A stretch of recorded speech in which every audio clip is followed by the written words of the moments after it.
Hey there YouTubers, it's your girl Brett over here at Onyx Imaging. In this video today, I'm going to show you the common causes of a paper jam, and I'm working with an HP Color LaserJet EnterPrise MFP X677 printer.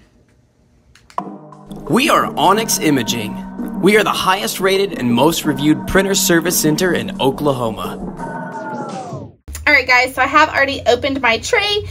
So you have these little blue tabs here. This one is going to be for the size of paper that you're using. You want to make sure it's in the correct position. And then you have this one right here. This will change for the size of media you're using, whether it's envelopes, labels, anything like that. So you want to make sure those are in their locking position.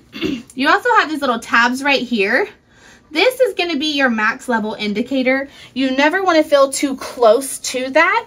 Otherwise, it'll be really hard for the printer to pick up paper and feed it through the machine.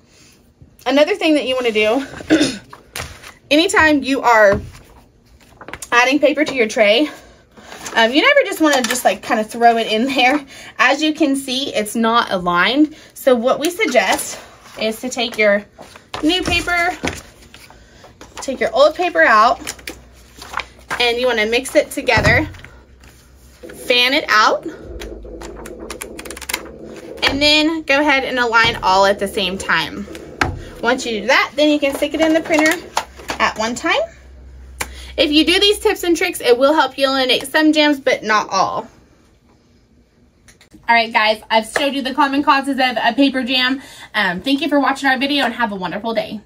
Thank you for watching. If you're interested in how you can receive free labor on all of your service calls, as well as how to qualify for free printer upgrades, contact us today. We are here for all of your printer and office supply needs.